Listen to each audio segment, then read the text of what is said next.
ভারতের প্রধানমন্ত্রী হওয়ার পর থেকে বহুবার বিদেশ সফরে গিয়েছেন নরেন্দ্র মোদী।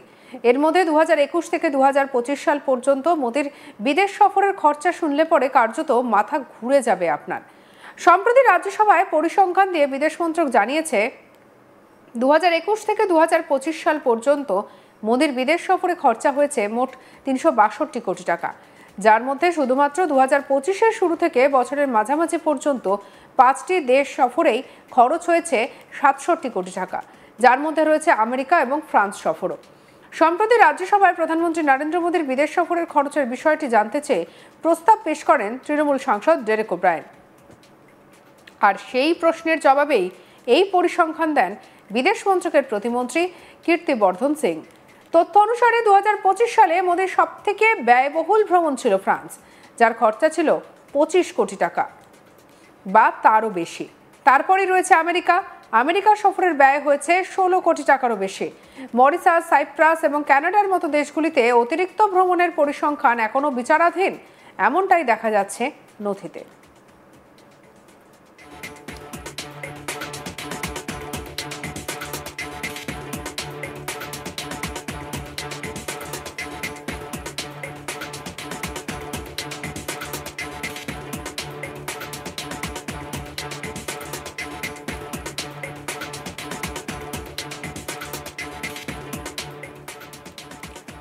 প্রসঙ্গত আগের বছরগুলির পরিপ্রেক্ষিতে তথ্য থেকে জানা যায় যে 2024 সালে রাশিয়া এবং ইউক্রেন সহ 16টি দেশে 109 কোটি টাকা ব্যয় করা হয়েছিল। 2023 সালে প্রায় 93 কোটি টাকা ব্যয় করা হয়েছিল, যেখানে 2022 এবং 2021 সালের পরিসংখ্যান ছিল 55.82 কোটি টাকা এবং 36 কোটি টাকা। 2023 সালে প্রধানমন্ত্রী মোদী আমেরিকা সফরে যান। সেখানে তিনি তৎকালীন প্রেসিডেন্ট ডোনাল্ড ট্রাম্পের সঙ্গে দেখা করেছিলেন। তার জন্য ব্যয় হয়েছিল 22 কোটি টাকারও বেশি। এই যে এত সফরে তিনি যান, সেখানে করেন কি প্রধানমন্ত্রী? বিদেশমন্ত্রী জানিয়েছেন এই আলোচনাগুলিতে প্রায় সময় বাণিজ্য, বিনিয়োগ এবং নিরাপত্তা সংক্রান্ত আলোচনা অন্তর্ভুক্ত থাকে, যা ভারতের বৃদ্ধি এবং স্থিতিশীলতার জন্য অত্যন্ত গুরুত্বপূর্ণ।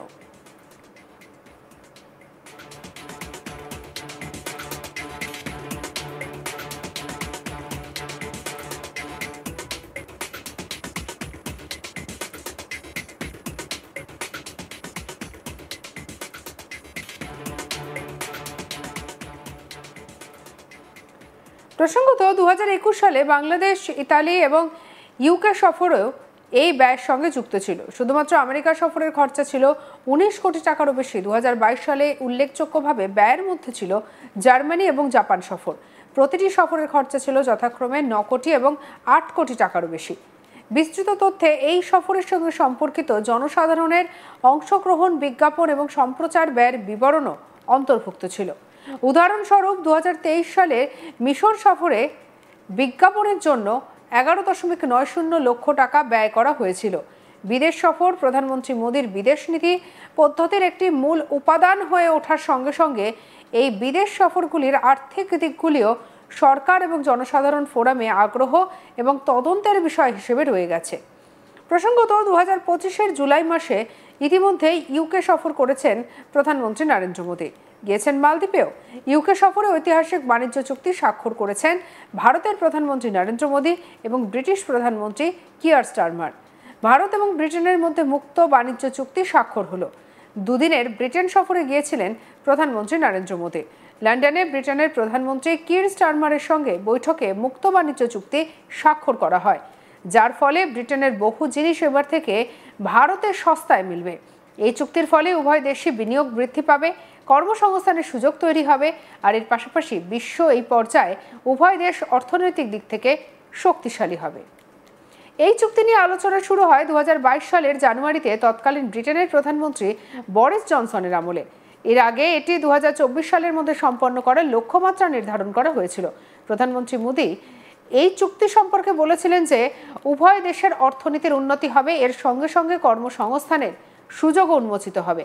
মুক্ত বাণিজ্য চুক্তিতে 2030 সালের মধ্যে ভারত এবং ব্রিটেনের মধ্যে দ্বিপাক্ষিক বাণিজ্যের জন্য $120 বিলিয়ন লক্ষ্যমাত্রা নির্ধারণ করা হয়েছে।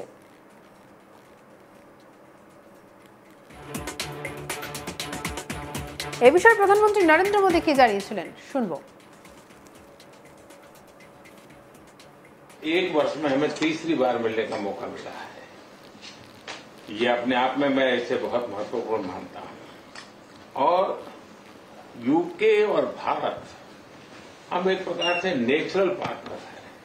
आज हमारे संबंधों का एक ऐतिहासिक दिन है। आज हम दोनों देश मिलकर के पारस्परिक लाभकारी एफटीए और डबल कंट्रीब्यूशन कन्वेंशन इसको संपन्न करने जा रहे हैं। ये अपने आप में भारत और यूके भावी पीढ़ी के लिए एक बहुत मजबूत रास्ता तैयार कर रहा है। व्यापार और उद्योग के क्षेत्र में एक नया अध्याय जुड़ रहा है। हमारे किसान, हमारे एमएसएमई, हमारे युवा, मैं समझता हूं उनके लिए अनेक नए अवसर पैदा हुए। इतना ही नहीं, 21वीं सदी ये टेक्नोलॉजी ड्रिवन सदी है। ऐसे में भारत और यूके के युवा, उसमें भी स्किल्ड युवा, ये मिलकर के एक नए विश्व के निर्माण में बहुत बड़ा योगदान देंगे। 21वीं सदी की टेक्नोलॉजी नित्य नूतन इनोवेशन की अपेक्षा करती है। जब यूके और भारत के स्किल युवा, उनका दिमाग, उनका हुनर जुड़ जाता है तो विश्व के लिए एक बहुत बड़ी विकास की गारंटी प्रोवाइड करता है। इससे रोजगार बढ़ेगा, एक प्रकार से स्किल मोबिलिटी को बल मिलेगा। और मैं समझता हूं कि विजन 2035 उसको हमारी जो कॉम्प्रिहेंसिव स्ट्रेटेजिक पार्टनरशिप है उसको नई गति मिलेगी, नई ऊर्जा मिलेगी। ऐसा से मैं फिर एक बार आपका हृदय से बहुत बहुत आभार व्यक्त करता हूं। इस शानदार शुरुआत में भारत और यूके की एक भागीदारी को मजबूती देने में आपकी बहुत बड़ी भूमिका है। मैं आपका बहुत अभिनंदन करता हूं।